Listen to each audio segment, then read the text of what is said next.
Hello friends, welcome to study track education. दोस्तों, इस video में हम मीथेन गैस के बारे में कुछ महत्वपूर्ण चीजें जानेंगे। तो यह वीडियो बहुत इंपॉर्टेंट होने वाला है क्योंकि आए दिन बहुत से परीक्षाओं में इस पर सवाल पूछे जाते हैं। तो चलिए अपने टॉपिक की तरफ चलते हैं। अपना टॉपिक है मीथेन। क्या है अपना टॉपिक? मीथेन, जिससे हम क्या लिखते हैं? CH4 इस तरह से लिखते हैं। तो ये जो मीथेन गैस है यह ग्रीन हाउस गैस मानी जाती है। कौन सी गैस मानी जाती है? ग्रीन हाउस गैस, यानी कि हरित गृह वायु मानी जाती है। हिंदी में कहते हैं हम इसे हरित गृह वायु और इंग्लिश में ग्रीन हाउस गैस। तो अगर हम मीथेन की बात करें तो इसकी जो खोज है वह अलेक्जेंड्रो वोल्टा नामक व्यक्ति ने की थी। तो ध्यान में रखिएगा, मीथेन की खोज किसने की? अलेक्जेंड्रो वोल्टा नामक व्यक्ति ने की थी।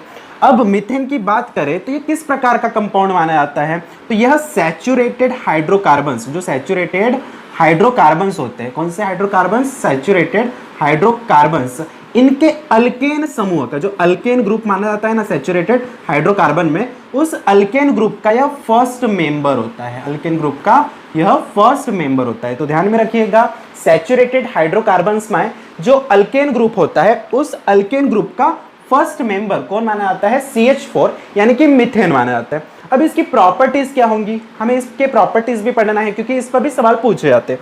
तो इसके प्रॉपर्टीज क्या है? देखिए, यह एक कलरलेस गैस है। किस टाइप की गैस है? कलरलेस, यानी कि रंगहीन गैस है, इसका कोई कलर नहीं होता है। इसकी दूसरी प्रॉपर्टी है, यह एक ओडरलेस गैस है। किस टाइप की गैस है?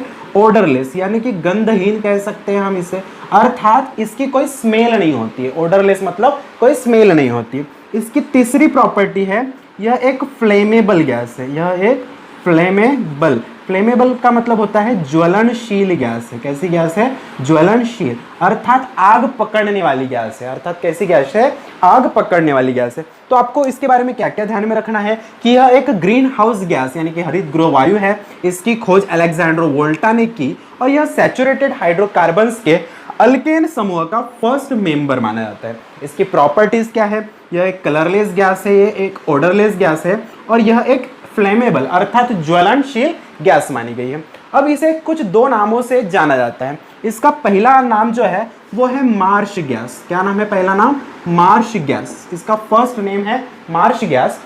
और इसका जो दूसरा नाम है वो है फायर डैम्प। बहुत बार परीक्षाओं में पूछा गया सवाल है कि किस गैस को फायर डैम्प कहा जाता है या किस गैस को मार्श गैस कहा जाता है। तो आपको ध्यान में रखना है, जो मीथेन या CH4 नामक जो गैस है उसी को हम मार्श गैस भी कहते हैं और उसी को हम फायर डैम्प भी कहते हैं। तो अब सवाल यह उठता है कि इसे मार्श गैस क्यों कहा जाता है? तो ये जो मीथेन नामक गैस है यह मार्शी लैंड्स में पाई जाती है। मार्शी लैंड्स का मतलब होता है जो दलदली क्षेत्र होते हैं, दलदली प्रदेश होते हैं, वहां पर यह गैस पाई जाती है। अब यह गैस वहां पर उत्पन्न कैसे होती है? देखिए, वहां पर जो जीव होते हैं, जो सजीव होते हैं यानी कि एनिमल्स और जो प्लांट्स होते हैं, उनके डिकम्पोजिशन प्रोसेस से यह जो वायु है तैयार होती है। कौन सी वायु? CH4 या मीथेन। तो ध्यान में रखिएगा, मार्शी लैंड्स अर्थात दलदली प्रदेशों में वहां के प्लांट्स और एनिमल के डिकम्पोजिशन प्रोसेस से यह गैस तैयार होती है। इसी कारण इसे मार्श गैस कहा जाता है। मार्शी लैंड में तैयार होती है इसलिए मार्श गैस कहा जाता है। अब इसे फायर डैम्प क्यों कहा जाता है?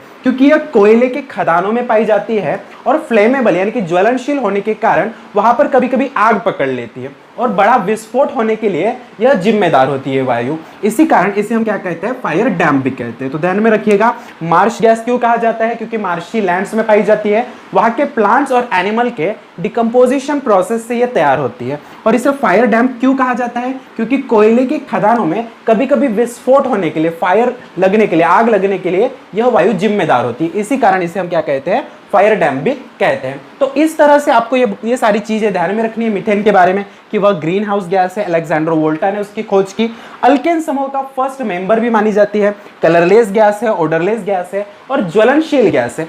इससे मार्श गैस भी कहते हैं क्योंकि वो मार्शी लैंड में पाई जाती है और वहां के प्लांट्स और एनिमल के डिकम्पोजिशन प्रोसेस से तैयार होती है। और फायर डैम्प इसीलिए कहा जाता है क्योंकि कोयले के खदानों में कभी कभी आग लगने के लिए और विस्फोट होने के लिए यह कारणीभूत यानी कि जिम्मेदार वायु है। इसी कारण इसे फायर डैम्प भी कहा जाता है।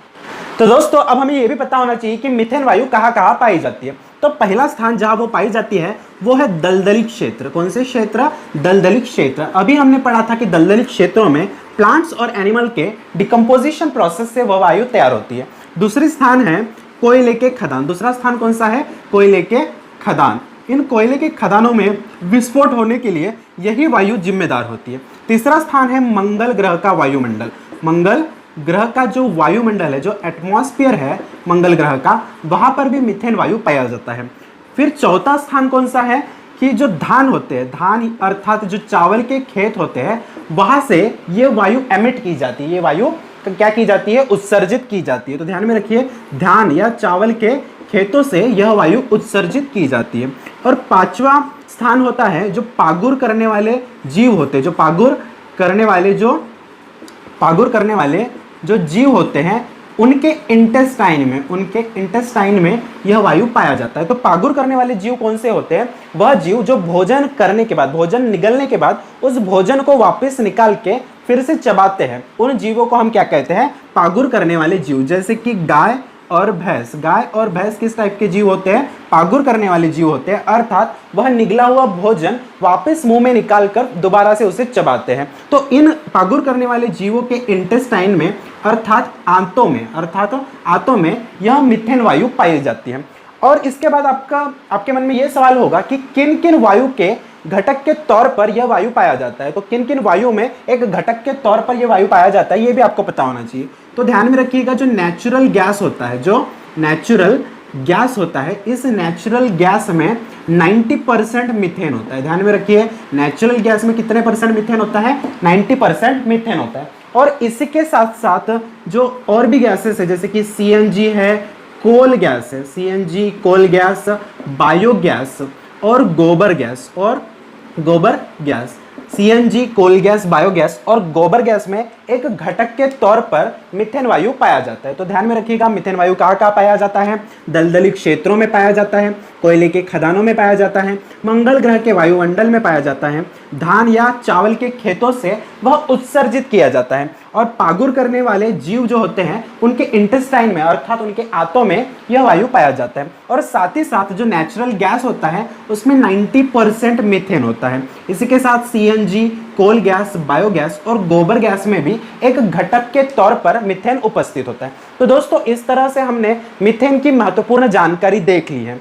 अगर आपको ये वीडियो पसंद आया हो तो वीडियो को लाइक, शेयर और कमेंट करें। और साथ ही साथ अगर आप चैनल पर नए हो तो चैनल को सब्सक्राइब करना ना भूलें। धन्यवाद।